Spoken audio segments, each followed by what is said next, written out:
खातून jail से आजाद शख्स ने कैद कौम को 10 मुहर्रम के बाद तहरीक चलाने का ऐलान कर दिया कि कौम को गुलाम नहीं रहने दूंगा। खेल दिलचस्प मरहले में दाखिल हो रहा है। माले गनीमत लूट मार के माल पर बंटवारे की लड़ाई शुरू। मखसूस नशिस्तों पर नून लीग पीपल्स पार्टी समेत मुख्तलिफ जमातें आमने सामने। पेशावर हाई कोर्ट का बड़ा फैसला भी। इलेक्शन कमीशन का इजलास बिना नतीजे के खत्म। चारों चीफ जस्टिस की आज तकर्री का जुडिशल कमीशन का बड़ा इजलास क्या क्या हुआ। और मरियम नवाज ने अपने फॉर्म 47 के चचा शहबाज को चोर करार दे दिया। और आज 1 जुलाई है, जनरल रानी का यूम वफात है। ये बहुत से लोगों को शायद नहीं पता होगा। तफसील बताना जरूरी है। बाज़ औक़ात नौजवान और ख़वातीन वीलॉग्स देखती हैं, आपको पता है, इसलिए मैं बड़ी एहतियात से बात करूंगा, लेकिन बताना बड़ा जरूरी है। तो जो ना देखना चाहे 1 जुलाई का जिक्र मैं जहां से करूं वहां से बेशक छोड़ दें आप। वज़ीरिस्तान ड्रोन हमले पर शोहदा की फातिहा ख्वानी की भी अजीबो गरीब फिरौनियत की तस्वीर क्यों वायरल हुई है। और उसके अलावा अमरीका, इसराइल, पाकिस्तान, इब्राहिम अलायंस मुआहदे की शमूलियत की बात भी। गजा में शदीद बमबारी पर सहाफ़ी फनकारों की जो बड़ी शहादतें हुई, चीन ने पहली दफा बड़ा सख्त रद्द-ए-अमल दिया। और रूस पर यूक्रेन का बहुत बड़ा हमला, सनती शहर रूस का तकरीबन तबाह कर दिया। लेकिन सबसे पहले खान का बयान। आज मुलाकात 15 मिनट की बहनों से हुई।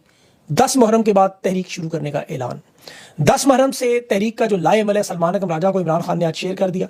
वो पार्टी को आज तफसीलात बता देंगे। और इसके बाद जो इमरान खान की बहनों ने यह कहा कि अहकामात को मुकम्मल फॉलो अप करेंगे, इन हिदायत को, इन अहकामात को जो खान ने ताकीद की है इस पर लाजमी अमल करवाएंगे और अपडेट भी खान को करेंगे। खान ने जो कौम को आज अडयाला जैसे पैगाम दिया कि मैं एक आज़ाद शख्स हूं, इस वक्त आपको गुलाम बनाया जा रहा है। इस गुलामी से बेहतर है मैं सारी जिंदगी जेल में रहूं, मैं गुलाम नहीं रह सकता।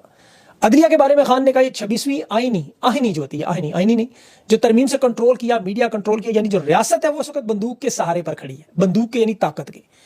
गंडापुर के बयान पर भी जो अलीमा खान का रद्द-ए-अमल था कि पार्टी सिर्फ इमरान खान को जवाब देनी है, पूरी पार्टी है, ज़ाहिर खान के नाम पर जीते हुए हैं। अब अवामी नुमाइंदों को एक एक करके असेंबली से निकालने का मामला चल रहा है, इसलिए अब रहनुमाओं को खान की बात पे लबैक करना पड़ेगा। खान को देखें, जब भी मुलाकात होती है उससे पहले ये खान को कैद तन्हाई में डाल देते हैं। जिसका आज जस्टिस सरफराज के बारे में भी लीमा खान ने कहा कि ये इसको आज जो इनाम मिला है, ये ज़ाहिर उनको सर्विसेज दे रहा है, तोहफा मिला है इसको। हाई कोर्ट का जो मुस्तकिल चीफ जस्टिस लगाया जा रहा है, दिलिया को इंसाफ को दफन किया जा रहा है। मुल्क में इस वक्त हकीकी मानों में मार्शल लॉ लगा हुआ है। और इमरान खान ने भी देखे 27वीं तरमीम पर यही बयान दिया कि जो 27वीं तरमीम का मैं सुन रहा हूँ उससे बेहतर है कि लोग ये बराह रास्त बादशाह अनाउंस कर दें कि 90% की एक जमात तहरीक इंसाफ। अभी जो भूख हड़ताल जो लोगों ने, कल मैंने आपको बात की, जिसमें भी लीमा खान ने कहा पार्टी भी मौजूद है, अल्हम्दुलिल्लाह खान भी मौजूद है, हमारी कॉल की जरूरत नहीं है, हम तो उस वक्त कॉल देंगे जब ये कॉलें ना आए। अभी तो आ रही है। लाएअमल इमरान खान ने आज दे दिया सलमान अकरम राजा को, और वो लाएअमल अब पार्टी खुद डिस्कस करके से आगे लेके चलेगी। और अलीमा खान इस पर अब इस दफा मुकम्मल चेक रखेंगी। देखिए, राना सनाउल्लाह ने दोबारा 9 मई की भी धमकी दी और 8 फरवरी की भी धमकी दी। इलेक्शन भी जैसे छीना और 9 मई भी हम दोबारा कर सकते हैं। ये वही 1857 की जंग आज़ादी के वक्त भी आपको पता है ऐसे ही false flag operation East India Company करती थी। उन्हें तारीखी क्रैकडाउन का तरीका पता है, वही तरीका कार था। लेकिन 200 साल गुजारने के बाद बेरस्कीत छोड़ के भागे सारे, आप देख लें। और यहां तो देखिए, इमरान खान मेरे ख्याल में पार्टी को भी असेंबलियों से निकलने का नहीं कहेंगे। मेरे ख्याल में आखिरी कार्ड होगा ये। अभी जो लीडरशिप को लाएअमल की तैयारी के लिए मजबूर तैयार होना पड़ेगा। कौमी असेंबली, सूबाई असेंबलियों में आपको पता है जो मामलात हैं, वो अभी डोगर साहब कह रहे थे, आमिर डोगर, सरफराज डोगर नहीं, कि पहले भी हम निकले तो खमियाजा भुगत रहे हैं। लेकिन ये कार्ड इमरान खान ने अभी इस्तेमाल नहीं करना मेरे ख्याल में। अभी जो लोग इमरान खान की, आपको पता है, कैद को समझ नहीं ना रहे, उन्हें अभी समझ नहीं आ रही। इमरान खान को पता है किस मामले को किस हद तक, किस नहज तक लेके जाना है। ये लाएअमल चारों सूबों की तरफ से होगा, जाहिर है। फ्लैश प्रोटेस्ट भी होंगे, इसके बाद धरने भी होंगे, इसमें बड़ा लंबा चौड़ा इस दफा मामला होगा। वो तफसीलात मैं आपके सामने अगले वीलॉग में रखूंगा जब वो सारी इनसे बातचीत हो जाएगी बहुत से लोगों से। अभी एक मामला मुज़ाकरात का दरवाजा भी खान ने इनके लिए खुला छोड़ा हुआ है। और वो ज़ाहिर आपको पता है, क्योंकि हर मामला मुज़ाकरात पे खत्म तो होता है। अब जिस तरह ईरान इसराइल आपके सामने भी हुआ, लेकिन असल जिम्मेदार जो लोग हैं उनसे किसी लेले या किसी कुत्ते से नहीं। ये मैं आर्मी चीफ के बयान के मुताबिक कुत्ता कहना, जो उन्होंने कहा था वज़ीर आज़म अच्छा हो, कुत्ता भी हो तो काम करे तो ठीक है। वज़ीर आज़म शहबाज शरीफ है, ज़ाहिर है, मुनीर फारूक ने क्योंकि कहा है वो बड़ा अच्छा काम कर रहे हैं, तो इसलिए वही होगा। मैं तो नहीं कह रहा, मैं तो अल्फाज दोहरा रहा हूँ, इसलिए मेरे गैर पार्लिमानी अल्फाज ना कोई खींच ले। तहरीक इंसाफ के कोट लखपत के जो रहनुमा, उन्होंने मुज़ाकरात की हमायत की है। महमूद रशीद, डॉक्टर यास्मीन राशिद, शाह महमूद कुरैशी, उमर सरफराज जी, उन्होंने कहा कि तहरीक इंसाफ की लीडरशिप को खत लिखा है बकायदा कि आप मुज़ाकरात बेशक करें। यहाँ जो इमरान खान ने मामला रखा है, और वो ज़ाहिर लाएअमल के बाद, एहतजाज के बाद, नूरी खान ने आज जो खान की तकालीफ का जिक्र किया, ये देखिए हमें अवाम के सामने तकालीफ बयान करनी है। खान हक पे या सच पे है। और इस शदीद गर्मी में जो तंगो तारीख कमरे में ओवन और तंदूर बनाया गया, इमरान खान ने तो कहा है कि मैं कभी भी रो कर बाहर नहीं आऊँगा, मुकाबला करूँगा। बच्चों से चाहे बात ना करवाएं, डॉक्टर ना मिलने दें, मुकम्मल आइसोलेट कर दें, कह दे तन्हाई में, गुलामी नहीं कबूल करूँगा। और ये बड़ा अहम मामला है, इस बात को समझें। ये जो धमकियां देना आर्टिकल 6 लगा के गद्दारी के मुकदमात में, इमरान खान ने कहा बिस्मिल्लाह करो, लाइव करो मुकदमा, दिखाओ दो आवाम को भी जरा, जो दिल में आता है करो। इस वक्त कुछ पाकिस्तानी मोहब्बत में खान से, मैं उनकी मोहब्बत पे बिल्कुल शक नहीं करता, वो कहते हैं खान को मुल्क छोड़ देना चाहिए कि इसकी पार्टी के रहनुमा इस काबिल नहीं है, इसके साथ नहीं निकलते, वो मामला नहीं हो रहा, आवाम उस तरह नहीं निकल रही। इन लोगों को इमरान खान की कैद की समझ नहीं आ रही। यकीन करें, इन्हें वाक़या करबला दोबारा पढ़ना होगा। इमरान खान जेल में क्यों है? ये सख्तियां, तकलीफें, मुसीबतें जो इमरान खान बर्दाश्त कर रहा है। आप कभी इस्लामी तारीख देखें, कभी किसी रहनुमा ने, सियासी रहनुमा ने ऐसी गलतियां नहीं बर्दाश्त, सख्तियां बर्दाश्त नहीं की। खान तो नाजो नाम में पला हुआ एक सेलिब्रिटी है, वो तो सियासतदान 27 साल पहले बना है। 55 डिग्री की जो गर्मी इमरान खान बर्दाश्त कर रहा है, इमरान खान तो पाकिस्तान की गर्मी नहीं बर्दाश्त कर सकते थे। ये आपको याद हो, इंग्लैंड काउंटी चले जाते थे खेलने वहाँ। आज और ये भी याद रखें कि ये गर्मी बर्दाश्त करने की कोई ट्रेनिंग नहीं किसी अकेडमी में पढ़ाई जाती, ना ही किसी खुराक से तरबियत से या कोई ट्रेनर या माहिर उस्ताद आपको सिखा सकता है। ये हौसला कब आता है? जब आप हक पे खड़े हो जाए, अल्लाह आपकी खुद मदद करता है, आपके अंदर ईमान हो, आपने कुरान पाक को सिर्फ पढ़ा ना हो, समझा हो, नजरिया हुसैनियत जिसे हम कहते हैं उस पर डट जाए। ये ऑपरेशन बनियानुल मरसूस का आपने नाम सुना, सीसा पिलाई दीवार, असल ऑपरेशन बनियानुल मरसूस इमरान खान कर रहे हैं। मैं आपको दावे से कहता हूं, इमरान खान की जगह पाकिस्तान का कोई भारी भरकम ताकतवर शख्स भी इस वक्त जेल में डाला जाए तो अपने घर की खवातीन को भी कुर्बान करके निकल जाता, डील करके भाग जाता। और ये माजी में हुआ है। मैं आपको आगे चल के बताता हूं कि 1971 में ये किस तरह जेलों के डर से जनरल जया के सामने क्या क्या करते रहे। मैं सख्त अल्फाज इस्तेमाल कर रहा हूं क्योंकि उस्मा खान ने एक बात की, इमरान खान को देख के वजन कम हुआ है, तो इमरान खान ने कहा 22 घंटे ये लोग मुझे यहां से हिलने नहीं देते। 22 घंटे पूरे दिन में इमरान खान उस कमरे से हिलने नहीं देते, 2 घंटे के लिए कमरे से बाहर। तो फिर ज़ाहिर ज़बान में तलखी तो आएगी, फिर ऊपर से मुहर्रम का महीना है, यजीद की फस्तायत और जुल्म सुनते भी हैं, पढ़ते भी हैं, देखते भी हैं, तो फिर यजीदियत के खिलाफ बात तो होगी। आज 1 जुलाई भी है और ये भी यजीदियत का एक किस्सा। जनरल जया खान, जिसे आगा जानी कह के जनरल रानी कहती, आज फोत हुई थी कलीम अख्तर। ये बड़ी बाइख्तियार शख्सियत थी, बगैर किसी सरकारी ओहदे के पाकिस्तान में उस वक्त सबसे बड़ा प्रोटोकॉल रखने वाली। महमूद रहमान कमीशन रिपोर्ट पढ़ें कभी, आपको पता चले ये बदकिरदार जया खान शराबी और गलत कामों में जो मुलविस था। IG पुलिस की सोजा, शमीम बेगम जूनागढ़ की, वो कराची की मुमताज़ ताजिर, रिटायर्ड मेजर जनरल की साहब का बीवी, ढाका से एक इंडस्ट्री की मालकन, 4 बड़ी अदाकारों के नाम, मैं नाम नहीं लेता उनके, उस दौर के आर्मी अफसरान और जर्नल की बेगमात और रिश्तेदार, ये बाकायदा खामद और बीवी आया करते थे। वापसी हमारे सदर से सिर्फ खामद की होती थी।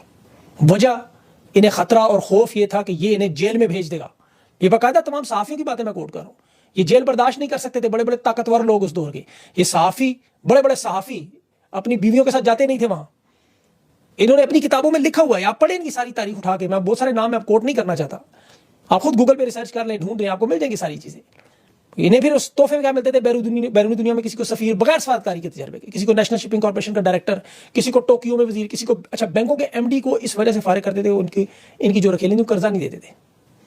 तो ये वो नंगी तारीख है जो पाकिस्तान के नौजवानों को पता हो, जो आज देख रहे हैं ना, जब बदकिरदार यजीदी उस दौर के, आज भी उधर उस दौर में मशरकी पाकिस्तान में 5 लाख लोग इन्होंने शहीद कर दी। अवामी लीग का जो मैंडेट थी ना वो अलग है, जो बेगुनाह पाकिस्तानी मुसलमान शहीद हुए सब। और ये बदकिरदार लोग उस वक्त जब पाकिस्तान जल रहा था ये सारे काम कर रहे थे।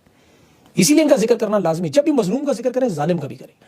अभी वज़ीरिस्तान में वो फातिहा पढ़ने वाली आपने तस्वीर देखी होगी सोशल मीडिया पर, टांग पे टांग रखे वो बैठा, वो चारपाई पे पुश्त पे तकिए लगाए, सामने वो मजलूम बेबस अवाम फातिहा खानी कर रही है। अब उन लोगों को पता है कि ये है हमारे कातिल, लेकिन उन बेचारों का जोर नहीं अभी चल रहा, लेकिन दिलों में जो आ गया वो तो निकलेगी एक दिन।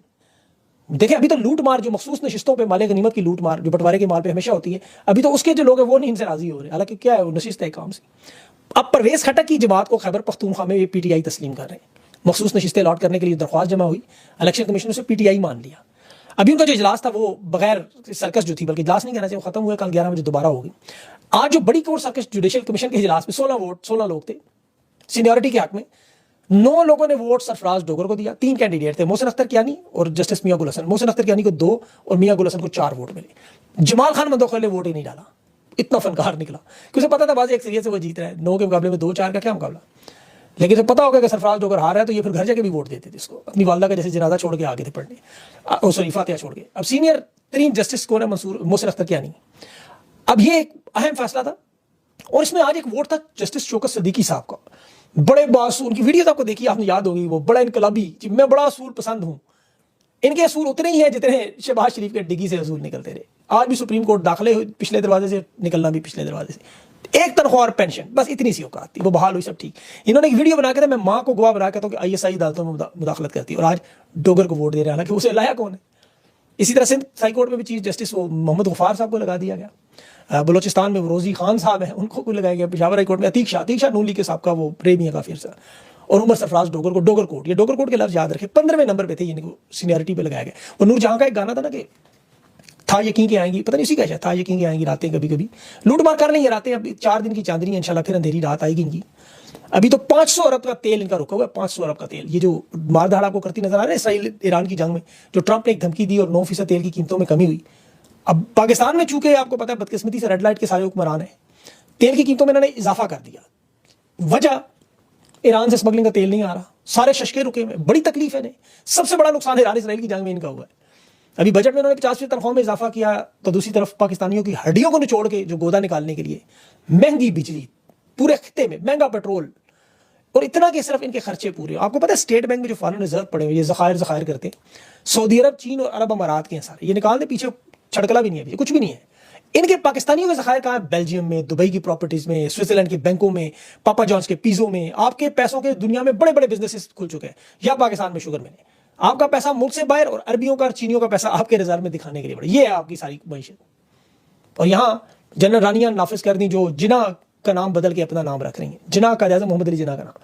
ये भी नोटों में भी तस्वीरें इनकी लगेंगी, बल्कि अभी तो यहाँ तक कहा जा रहा है कि एक पंजाब में एक ताज महल भी बनने जा रहा है, कि किसी का ख्वाब है कि एक बादशाह ने अगर इश्क में बनाया तो मैं भी बना के दिखाऊंगा। तो ये ना है, लोग इसीलिए बूटों के नीचे ले। ये ख्वाजा आसिफ नदीम मलिक के प्रोग्राम में उसकी बातें सुने, कह रहे फील्ड मार्शल की जो ट्रंप से मुलाकात थी, वो उसमें उसने पूछा कि वज़ीर खारजा वज़ीर दिफा नहीं थे, कैसा महसूस कर रहे हैं? कहता मुझे पता ही नहीं, अखबार में पढ़ा है, प्राइवेट दौरा था, ज़ाती निजी दौरा। वो एंकर ने पूछा कि नदीम मलिक ने कि ये दौरा तो ऑफिशियल होता है जब सदर से मिले अमेरिका के, तो मुनाफकत की एकदम टोपी ओढ़ी ख्वाजा आसिफ ने। कहता नहीं, वो फिर महीने पहले दावत दी थी। ये इनकी औकात है, ये सिर्फ इस वक्त अपना रेट बढ़ाने के लिए, जैसे आप जो है ना रेट बढ़ाने के लिए हरकतें होती हैं, तो ये वो वारदातें हैं। ये इसराइल को तस्लीम करेंगे, मैं आपको रोजाना के वीलॉग में बार बार याद कराता रहूँगा ताकि आप अलर्ट रहें। ये बहुत बड़ा मामला है, क्योंकि आपको बातिल का मामला है। आपने पहले तो खान की ज़ाहिर कॉल पे लबैक करेगी अवाम। दूसरा, आपको जो ईरान ने अभी एक जीत का फार्मूला दिया, मिसाइल और फौजी सलाह तो से हम नहीं जीते, हमारी कौम इकट्ठी हुई है। हम ये जंग इसराइल के साथ, अमेरिका के खिलाफ 24-44 ममालिक के साथ जो लड़के उम्मत मुस्लिमा का सार फख्र बुलंद करे, इसमें कौम का इत्तेहाद, हम इकट्ठे थे सारे। तो पाकिस्तान की कौम ये सीख ले। और अब दोबारा वो कह रहे हैं जंग होगी, कहते दोबारा होगी तो दोबारा हम इकट्ठे होंगे, क्योंकि जंग तो होगी दोबारा, जाहिर है।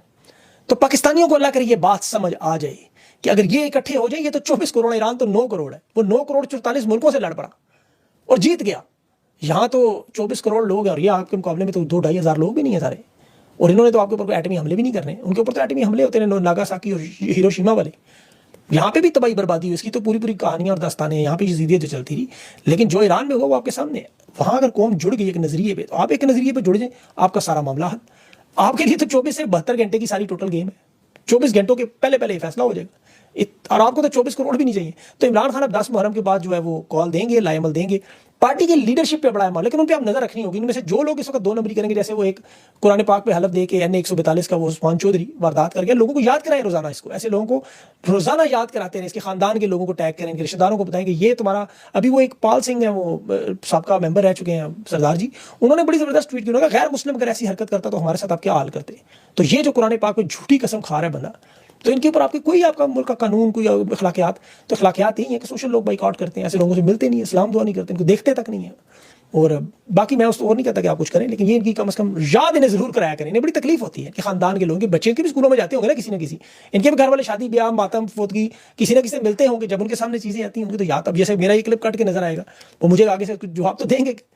तो ये चीज़ें आप करें, इनको याद दहानी कराते रहा करें। जैसे अभी आपने जनरल रानी के कुछ रिश्तेदारों को याद करें, उसके 1-2 रिश्तेदार तपे भी मैं बड़े मेरे ऊपर 12 तपे रहे, मेरा उनके साथ कोई जाती मामला नहीं है। मैं तो उस किरदार का जिक्र इसलिए करता हूँ कि उनकी वजह से मुल्क में जो तबाही और बर्बादी हुई वो हमें जिक्र करना लाजमी, क्योंकि मजलूमों का जिक्र करें, जालिमों का और बेनिफिशरीज का जिक्र तो होता है, तो इस तनाजर में किया जाता है। वरना किसी के साथ उसके जाती किरदार पे तो हमारा कोई ऐसा मामला नहीं, वो जाने उसका अल्लाह जाने। अपना ख्याल रखें, अगले वीडियो तक के लिए मुझे इजाज़त, अल्लाह हाफ़िज़।